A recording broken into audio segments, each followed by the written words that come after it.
sa kaitasan, siya'y papurihan, Diyos ng lahat, papuri sa kaitasan, siya'y papurihan, ngayon at magpakailanman. Sa ngalan ng Ama at ng Anak at ng Espiritu Santo, Amen. sumainyo ang Panginoon. At sumaiyo rin. Mga kapatid kay Kristo at mga kadiboto, muli tayo ay tinipon ng ating Nuestro Padre, Jesus Nazareno, bilang kaanib ng angkan ng Diyos. Tinipon niya tayong lahat sapagkat mahal niya tayo. Kaya dumulog po tayo sa ating maawaing Panginoon na nagpapatawad ng lubos. Inaamin ko sa makapangyarihang Diyos At sa inyo, mga kapatid, na lubha akong nagkasala sa isip, sa salita, sa gawa at sa aking pagkukulang. Kaya'y sinasamo ko sa mahal na Birheng Maria, sa lahat ng mga anghel at mga banal, at sa inyo, mga kapatid, nawa'y panalangin sa Panginoong ating Diyos. Kaawaan tayo ng makapangyarihang Diyos. Patawarin tayo sa ating mga kasalanan at patnubayan tayo sa buhay na walang hanggan. Amen. Panginoon, kaawaan mo kami. Panginoon, kaawaan mo kami. Kristo, kaawaan mo kami. Kristo, kaawaan mo kami. Panginoon, kaawaan mo kami. Panginoon, kaawaan mo kami. Gloria in excelsis Deo.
Manalangin tayo.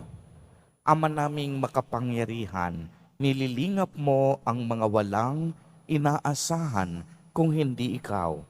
Hindi maidarangal at hindi magiging banal ang sinumang sa iyo'y napapawalay.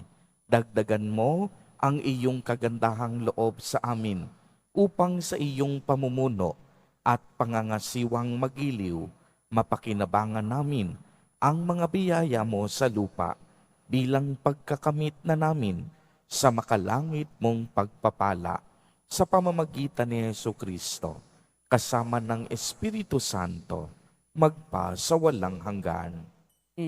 Magsiupo muna ang lahat. Pagbasa mula sa ikalawang aklat ng mga hari. Noong panahong iyon, isang lalaking taga Baal Salisa ang lumapit kay Eliseo. May dala siyang bagong aning trigo at 20 tinapay na yari sa unang ani niya ng sebada. Sinabi ni Eliseo, "Ihain ninyo iyan sa mga tao." Sumagot ang kanyang katulong, "Hindi ito magkakasya sa 100 tao."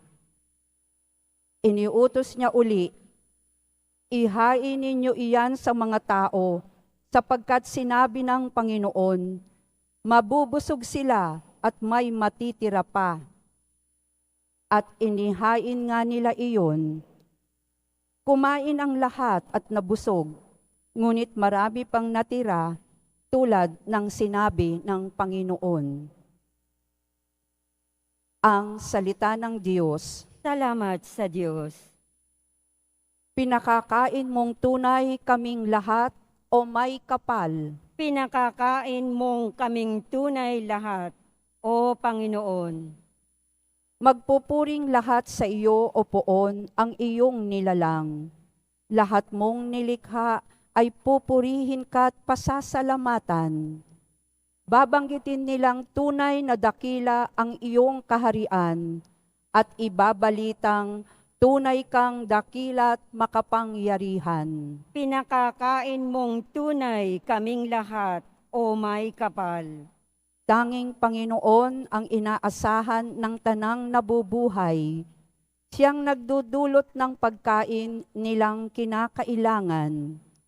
Binibigyan sila ng sapat na sapat, hindi nagkukulang. Anupat ang lahat ay may tinatanggap na ikabubuhay. Pinakakain mong tunay kaming lahat, O may kapal. Matuwid ang Diyos sa lahat ng bagay niyang ginagawa. Kahit anong gawin ay kalakip doon ang habag at awa. Siya'y nakikinig at handang tumulong sa lahat ng tao, sa sinumang taong pagtawag sa Kanya'y tapat at totoo. Pinakakain mong tunay kaming lahat, O Panginoon.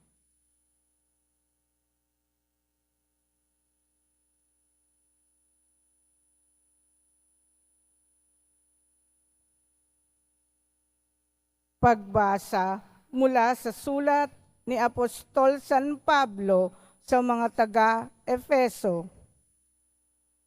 Mga kapatid, ako na isang bilanggo dahil sa Panginoon ay namamanhik sa inyo na mamumuhay kayo gaya ng nararapat sa mga tinawag ng Diyos. Kayo'y maging mapagkumbaba, mabait at matyaga. Magmahalan kayo at magpaumanhinan. Pag sumakitan ninyong mapanatili ang pagkakaisang mula sa Espiritu sa pamamagitan ng buklod ng kapayapaan. Iisa lamang ang katawan at iisa rin ang Espiritu. Gayon din naman, iisa lamang ang pag-asa ninyong lahat, dulot ng pagkatawag sa inyo ng Diyos.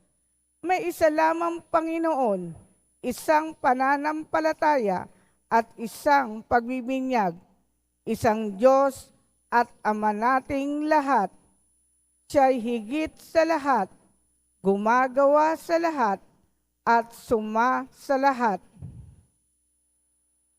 Ang salita ng Diyos. Salamat sa Diyos. Magsitayo po ang lahat.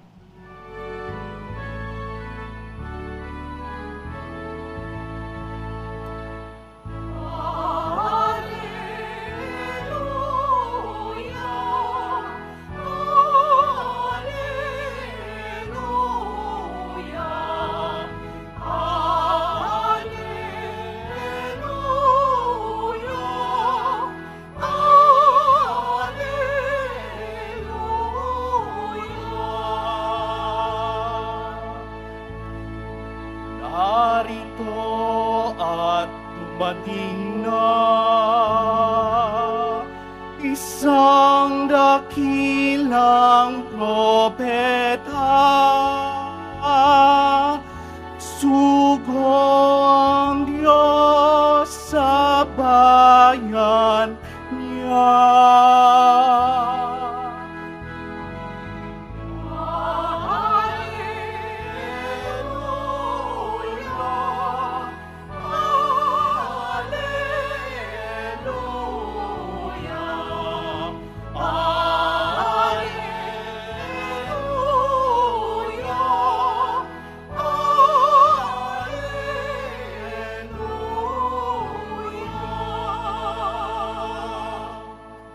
Sumainyo ang Panginoon. At sumaiyo rin. Ang mabuting balita ng Panginoon ayon kay San Juan. Papuri sa iyo, Panginoon. Noong panahong iyon, tumawid si Jesus sa ibayo ng lawa ng Galilea na tinatawag ding lawa ng Tiberias. Sinundan siya ng napakaraming tao sapagkat nakita nila ang mga kababalaghang ginawa niya sa pagpapagaling ng mga may sakit. Umahon si Jesus sa burol kasama ang kaniyang mga alagad at naupo roon. Malapit na noon ang pista ng Paskwa ng mga Hudyo. Tumanaw si Jesus at nakita niyang dumarating ang napakaraming tao. Tinanong niya si Felipe, "Saan tayo bibili ng tinapay upang makakain ang mga taong ito?" Sinabi niya ito para subukin si Felipe sapagkat alam ni Jesus ang kaniyang gagawin. Sumagot si Felipe, "Kahit na po halagang 200 denaryong tinapay, ang bilhin ay hindi sasapat para makakain ng tig-kakaunti ang mga tao." Sinabi ng isa sa kaniyang mga alagad, si Andres na kapatid ni Simon Pedro, "Mayroon po ritong isang batang lalaki na may dalang 5 tinapay na sebada at 2 isda. Ngunit gaano na ito sa ganyang karaming tao?" "Paupuin ninyo sila," wika ni Jesus. Madamo sa lugar na iyon, umupo ang lahat. Humigit kumulang na 5,000 ang mga lalaki. Kinuha ni Jesus ang tinapay at matapos magpasalamat sa Diyos, ay ipinamahagi sa mga tao. Gayon din ang ginawa niya sa isda. Binigyan ang lahat hanggat gusto nila. At nang makakain na sila, sinabi niya sa mga alagad, "Tipunin ninyo ang lumabis para hindi masayang." Gayon na nga ang ginawa nila. At nakapuno sila ng 12 bakol. Nang makita ng mga tao ang kababalaghang ginawa ni Jesus, sinabi nila, "Tunay na ito ang propetang paparito sa sanlibutan." Nahalata ni Jesus na lalapit ang mga tao at pilit siyang kukunin upang gawing hari. Kaya muli siyang umalis na mag-isa patungo sa kaburulan. Ang mabuting balita ng Panginoon. Pinupuri ka namin, Panginoong Heso Kristo. Magsiupo munang lahat. Magandang umaga po sa inyong lahat, mga kapatid kay Kristo. Sa lahat po ng ating mga taga-subaybay sa iba't ibang online platforms at sa lahat ng ating mga kadiboto sa iba't ibang panig ng Pilipinas at maging sa buong mundo kung saan tayo ay naaabot ngayon ng ating live streaming. Mapayapang umaga din po sa inyong lahat. Purihin at dakilain natin ang ating Panginoon, ang mahal na poong Jesus Nazareno.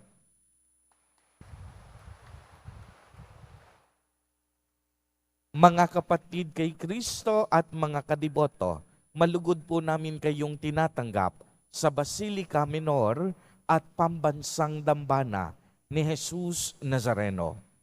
Sa atin pong ebanghelyo sa araw na ito ay nakilala natin si Jesus Nazareno bilang tunay na tinapay ng buhay.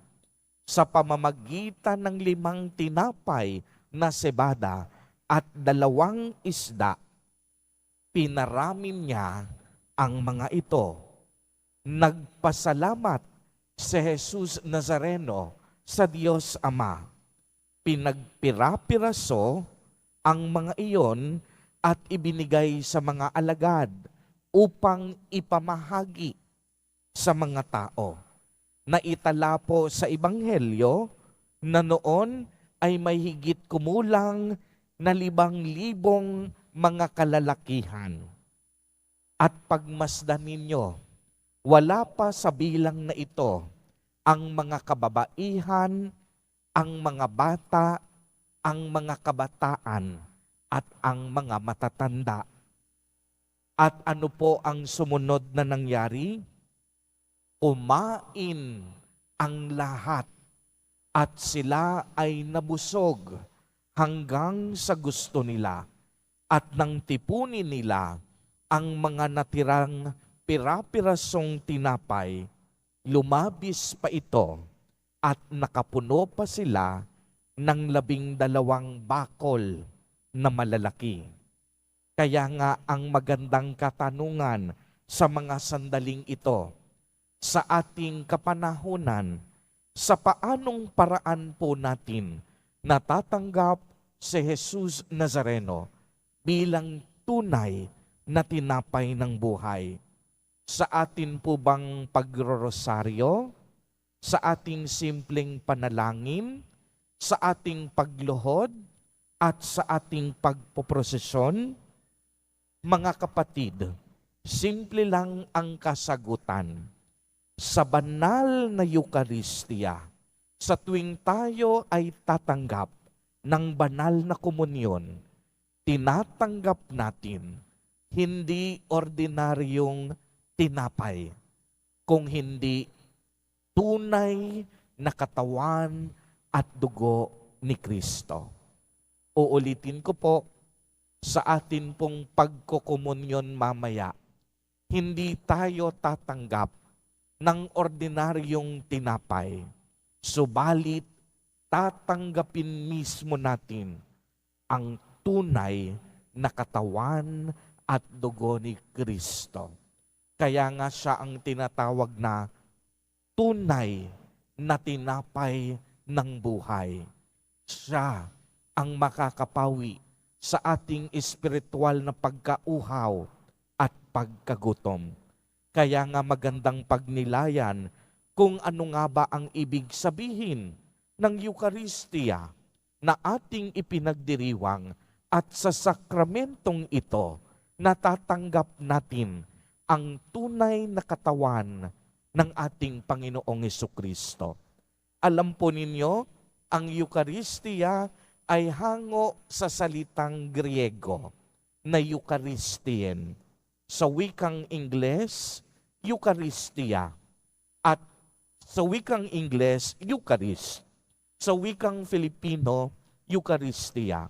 At kung isasalin po natin ang salitang Eucharistia, Eucharist at Eucharistien, ang ibig sabihin nito, nagbigay pasasalamat o sa simpleng salita, pasasalamat.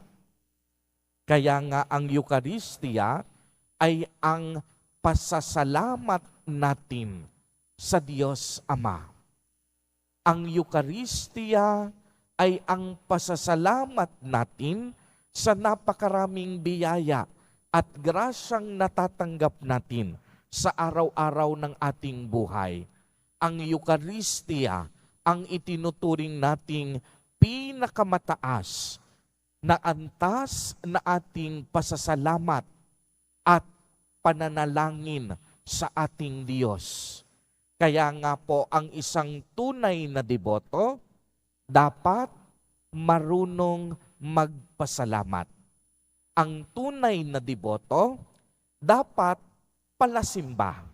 Kasi ang ibig sabihin ng taong palasimba, mga taong marunong magpasalamat sa mga biyaya at pagpapalang kanilang nakakamit. Pagmasdan ninyong mabuti, lagi ko po itong ibinabahagi sa inyo. Ano po bang biyaya at grasya na natanggap natin sa ating buhay na hindi galing sa kamay at kabutihan ng Diyos? Di po ba't sabi ng isang sikat na santo, everything is grace. Ang lahat ay pagpapala. Magbigay po tayo ng halimbawa. Kanina pagising ninyo nung umaga, pagmulat ninyo ng inyong mga mata, di po ba't ito'y isang grasya na tayo'y buhay pa? Pagising ninyo kanina, humihinga pa kayo. Hindi naman kayo nagbabayad ng hangin. Di po ba't ito'y isang malaking biyaya mula sa Diyos? Kanina pagpunta ninyo dito, nagbihis kayo ng inyong mga damit. Ang mga damit ninyo ay galing sa mga punong inihandog sa atin ng Diyos. Di po ba't ito'y biyaya? Bago kayo pumunta dito, ang mga iba sa inyo, kumain na ng almusal. Ang pagkain na inyong kinain, di po ba't ito'y isang biyaya na naman?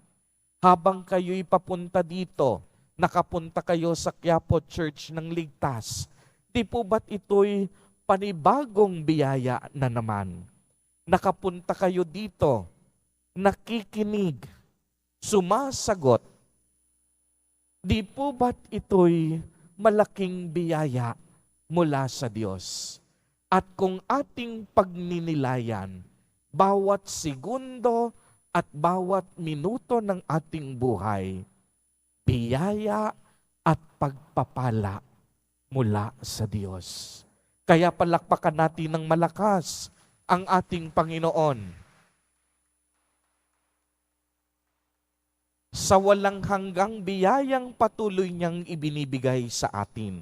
At lagi ko nga rin sinasabi, kung bibilangin natin ang mga biyayang natanggap natin mula nung tayo'y isinilang, hindi na natin kayang bilangin ang mga iyon sapagkat napakaraming grasya ang ating natanggap mula sa Panginoon. At ang mga biyayang ito, hindi natin kayang bayaran. Kahit ikaw ang pinakamayaman, pinakamagaling, at pinakamaimpluwensya sa mga sandaling ito, hindi natin kayang higitan ang kabutihan ng Panginoon. Hindi natin kayang bayaran ang ating utang na loob sa Kanyang kabutihan at kadakilaan. Kaya nga lagi ko ding binabahagi, ang utang na loob, hindi natin kayang bayaran mula sa Diyos. Kaya ang utang na loob, ito ay ating tinatanaw. Uulitin ko po, ang utang na loob, kailanman hindi natin mababayaran. Kaya ang utang na loob, ito ay ating tinatanaw.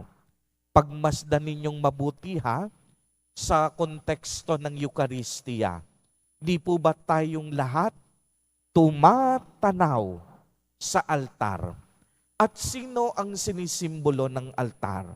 walang iba kung hindi ang ating Nuestro Padre, Jesus Nazareno, na sa huling hapunan, siya ay nag-alay ng kanyang buhay, dugo at hininga para tubusin tayo sa ating mga kasalanan.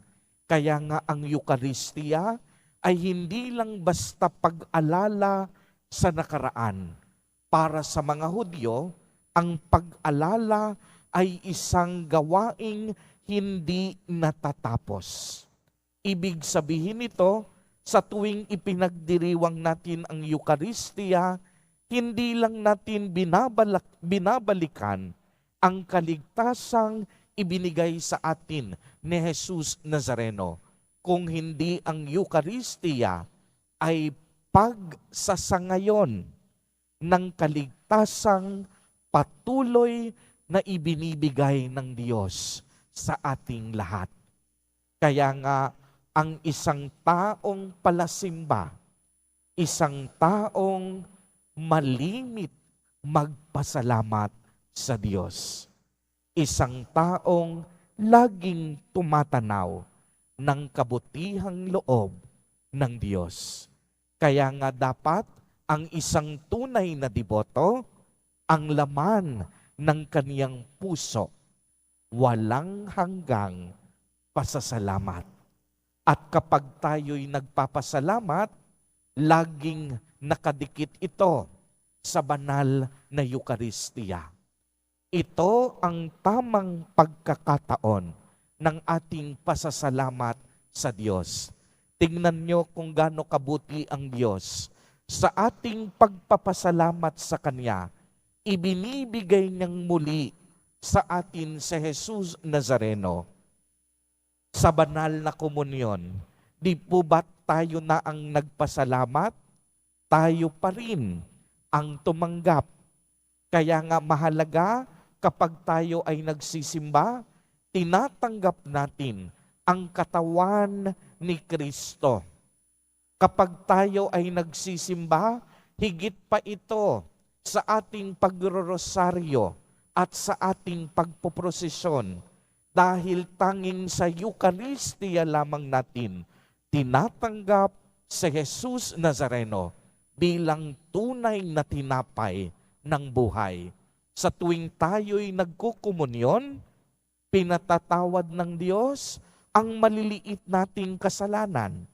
Sa pamamagitan ng pagkukomunyon, pinagagaling niya tayo sa ating mga sakit at karamdaman. Sa pamamagitan ng pagtanggap kay Jesus Nazareno, tayo ay nagkakaroon at nakakadama ng kaligtasan. Kaya nga sa ating ebanghelyo, narinig ninyo, binusog ni Jesus Nazareno ang napakadaming tao. Tayo din sa banal na Eucharistia, binubusog ng Diyos sa napakadami nating pagkauhaw, sa ating pagkagutom sa mundong ito. Walang ibang makakapawi sa ating pagkagutom at pagkauhaw kung hindi ang tinapay na nagbibigay ng tunay na buhay. At yan ay walang iba kung hindi si Jesus Nazareno. Kaya mga kapatid kay Kristo at mga kadiboto, naway ang ating panalangin sa mga sandaling ito. Jesus Nazareno, tulungan po ninyo kaming huwag makalimot sa inyong mga biyaya at pagpapala.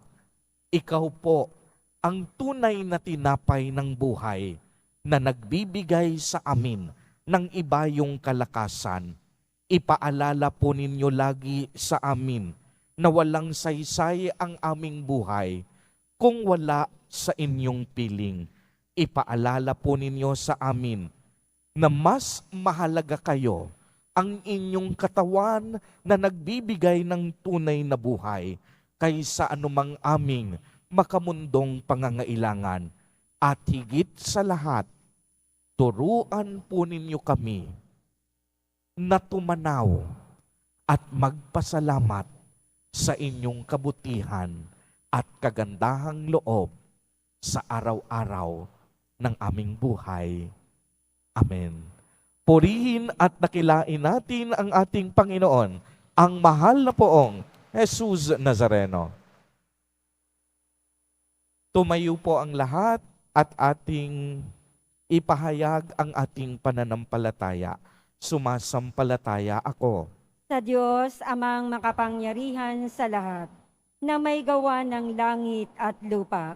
Sumasampalataya ako kay Hesu Kristo, iisang anak ng Diyos, Panginoon nating lahat. Nagkatawang tao siya, lalang ng Espiritu Santo. Ipinanganak ni Santa Mariang Birhen, pinagpakasakit ni Poncio Pilato, pinako sa krus, namatay, inilibing. Nanaog sa kinaroroonan ng mga yumao, nang may 3 araw na buhay na maguli, umakyat sa langit, naluluklok sa kanan ng Diyos amang makapangyarihan sa lahat. Doon magmumulang paririto at hukom sa nangabubuhay at nangamatay na tao. Sumasampalataya naman ako sa Diyos Espiritu Santo, sa banal na simbahang Katolika, sa kasamahan ng mga banal, sa kapatawaran ng mga kasalanan, sa pagkabuhay na muli ng nangamatay na tao, at sa buhay na walang hanggan. Amen. Minamahal kong mga kapatid, manalangin tayo sa Diyos Ama upang tulad ni Jesus, maging bukas palad at mapagmalasakit tayo sa mga kapatid nating nangangailangan at may mabigat na pasanin sa buhay. Sa bawat panalangin at kahilingan, ang atin pong itutugon, Panginoon, dinggin mo kami. Panginoon, dinggin mo kami. Pagkalooban mo, Diyos Ama, ang Santo Papa, mga obispo, mga pari at mga diakono ng mabuting kalusugan at karunungan upang masigasig nilang matulungan ang mga nagugutom at nangangailangan. Manalangin tayo. Panginoon, dinggin mo kami. Turuan mo, Diyos Ama, ang mga pinuno ng aming pamahalaan na ilaan ang yaman ng bayan sa ikauunlad ng ekonomiya, ikararami ng trabaho, upang matugunan ang pangunahing pangangailangan ng mga tao. Manalangin tayo. Panginoon, dinggin mo kami. Pagpalain mo, Diyos Ama, ang mga kasapi ng Mission Society of the Philippines sa kanilang pagpupunyagi na ibahagi ang mabuting balita. Manalangin tayo. Panginoon, dinggin mo kami. Para sa lahat ng nakatatanda, lalo na ang mga lolo at lola, naway hanggang sa dapit hapon ng kanilang buhay, manatili silang tagapagpatunay sa mga pagpapahalagang Kristiyano at paninindigan na siyang matatag na sandigan ng bawat lipunan. Manalangin tayo. Panginoon, dinggin mo kami. Sa banal mong awa, marapatin mong mamalas ng namayapa naming mga kapatid ang iyong liwanag na muling pagkabuhay. Manalangin tayo. Panginoon, dinggin mo kami.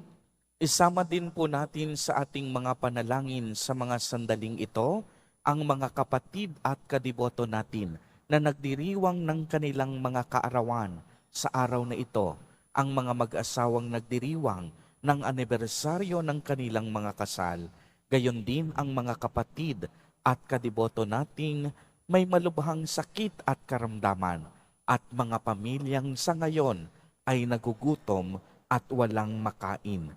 Naway ingatan, patnubayan, at basbasan silang lagi ni Jesus Nazareno. Manalangin tayo. Panginoon, dinggin mo kami. Mapagmahal na Ama, pakinggan mo ang panalangin ng iyong bayan. Buksan mo ang iyong puso sa pagtangis ng aming mga kapatid na nagugutom at nauuhaw sa iyong salita. Hinihiling namin ito sa pamamagitan ni Kristo na aming Panginoon. Amen. Magsipo muna ang lahat.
Magsitayo po ang lahat. Manalangin kayo mga kapatid upang ang paghahain natin ay kalugdan ng Diyos amang makapangyarihan. Tanggapin nawa ng Panginoon itong paghahain sa iyong mga kamay, sa kapurihan niya at karangalan, sa ating kapakinabangan at sa buong sambayanan niyang banal. Ama naming lumikha, tanggapin mo po ang mga alay na sa iyo ay nagmula at ngayoy aming ginaganap sa iyong dambana upang sa aming ginaganap na pagdiriwang ang iyong paglingap ay magtaguyod sa tanan at magpabanal sa aming pamumuhay sa kasalukuyan at mag-akay sa amin sa ligayang walang katapusan sa pamamagitan ni Jesucristo kasama ng Espiritu Santo magpa sa walang hanggan. Amen. Sumainyo ang Panginoon. At sumaiyo rin. Itaas sa Diyos ang inyong puso at diwa. Itinaas na namin sa Panginoon. Pasalamatan natin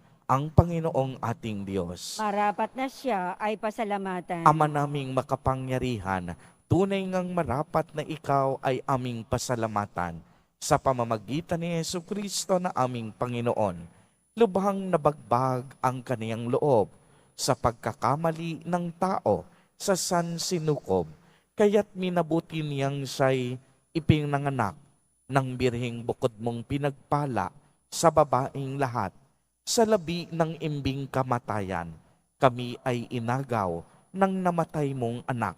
Sa pagkabuhay niya, kami kaniyang binuhay, upang kaugnayan namin sa iyo ay huwag magwakas. Kaya kaisa ng mga anghel na nagsisiawit ng papuri sa iyo, nang walang humpay sa kalangitan, kami nagbubunyi sa iyong kadakilaan.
Silod po ang lahat.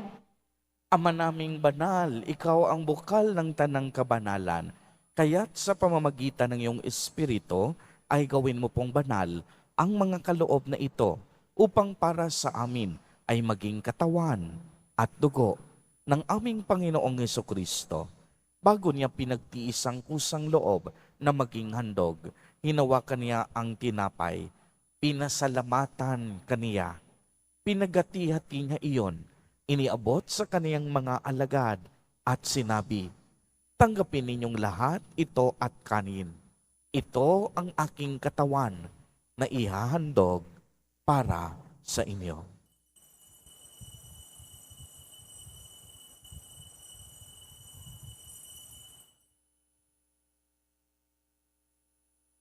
Gayon din naman noong matapos ang hapunan, hinawakan niya ang kalis. Muli kanyang pinasalamatan. Iniabot niya ang kalis sa kaniyang mga alagad at sinabi, "Tanggapin ninyong lahat ito at inumin. Ito ang kalis ng aking dugo, ng bago at walang hanggang tipan, ang aking dugo na ibubuhos para sa inyo at para sa lahat sa ikapagpapatawad ng mga kasalanan. Gawin ninyo ito sa pag-alaala sa akin."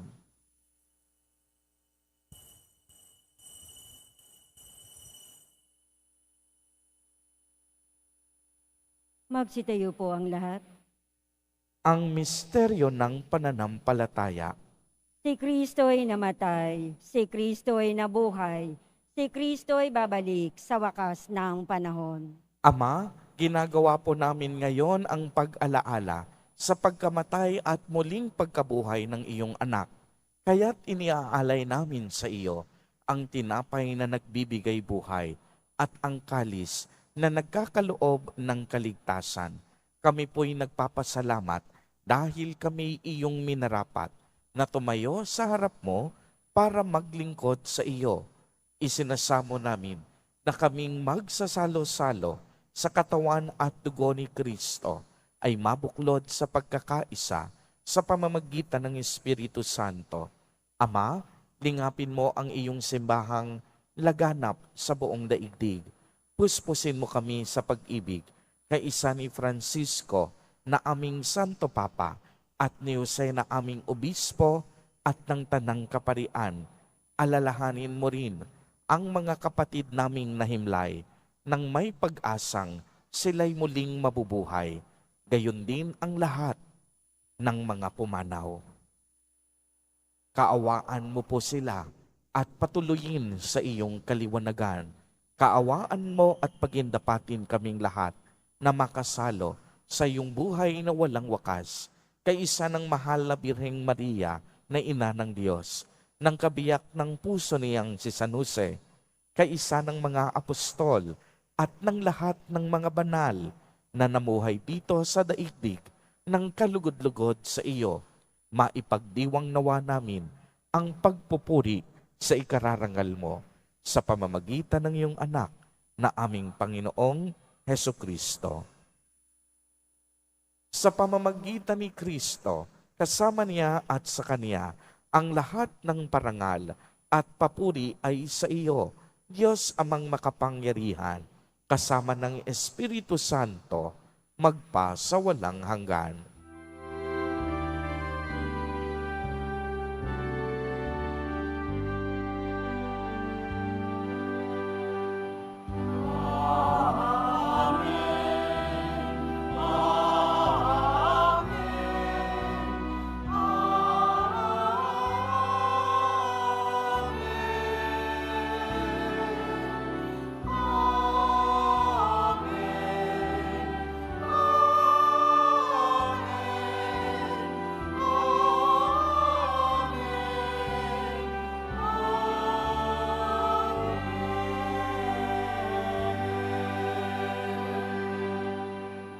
Sa tagubilin ng mga nakagagaling na utos at turo ni Jesus na Panginoon natin at Diyos, ipahayag po natin ng lakas loob. Ama namin, sumasalangit ka.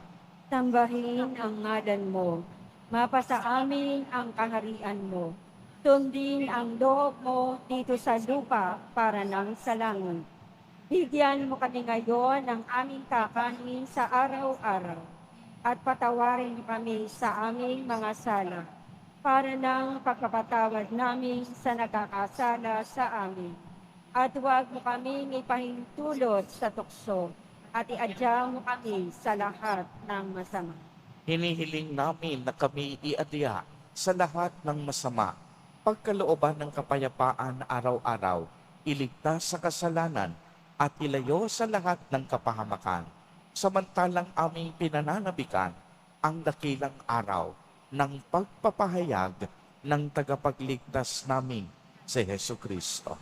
Sapagkat iyo ang kaharian, at ang kapangyarihan, at ang kapurihan, magpakailanman. Amen. Panginoong Jesucristo, sinabi mo sa iyong mga apostol, kapayapaan ang iniiwan ko sa inyo. Ang aking kapayapaan ang ibinibigay ko sa inyo. Tunghayan mo ang aming pananampalataya at huwag ang aming pagkakasala.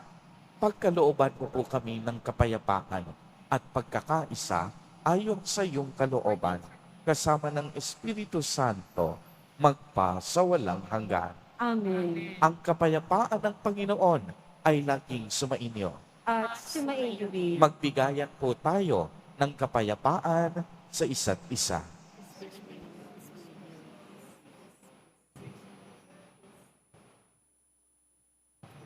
Kordero ng Diyos na nag-aalis ng mga kasalanan ng sanlibutan, maawa ka sa amin. Kordero ng Diyos na nag-aalis ng mga kasalanan ng sanlibutan, maawa ka sa amin. Kordero ng Diyos na nag-aalis ng mga kasalanan ng sanlibutan, ipagkaloob mo sa amin ang kapayapaan.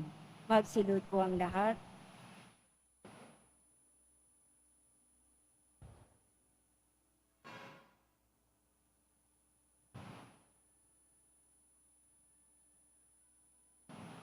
Ito ang kordero ng Diyos. Ito ang nag-aalis ng mga kasalanan ng sanlibutan. Mapalad ang mga inaanyayahan sa kanyang piging. Panginoon, hindi ako karapat-dapat na magpatuloy sa iyo, ngunit sa isang salita mo lamang ay gagaling na ako.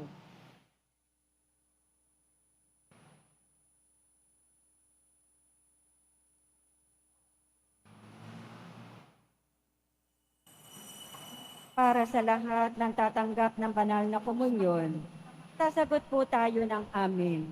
Pagkasabi ng pari o ng lay minister ng katawan ni Kristo at isubo agad sa bibig bago umalis sa harapan ng pari o lay minister. Tumunod po tayo.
Magsitayo po ang lahat. Manalangin tayo.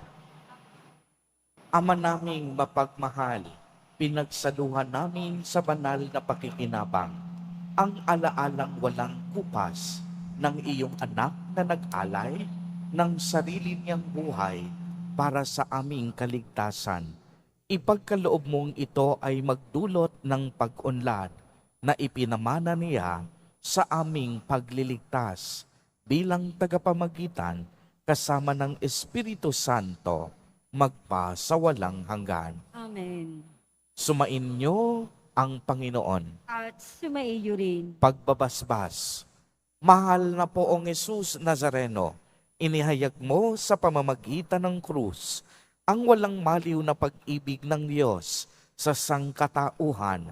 Pakinggan mo ang kahilingan ng iyong angkan na nagsusumamo sa iyo. Makamtanawa nila ang iyong katugunan at tanggapin ang kasagutan na may utang na loob na tinatanaw. Basbasan din po ninyo ang mga daladala nilang mga imahen at dasalan. Sa pamamagitan ng bendisyon na ito, naway maalala nila ang mga pangako nila noon sa binyag na ikaw ay kanilang iibigin at paglilingkuran bilang Panginoon magpa sa walang hanggan. Amen. At pagpalain po kayong lahat at ng inyong buong pamilya ng makapangyarihang Diyos, Ama, Anak, at Espiritu Santo. Amen. Humayo kayong taglay ang pag-ibig at kapayapaan ng Poong Jesus Nazareno. Salamat sa Diyos.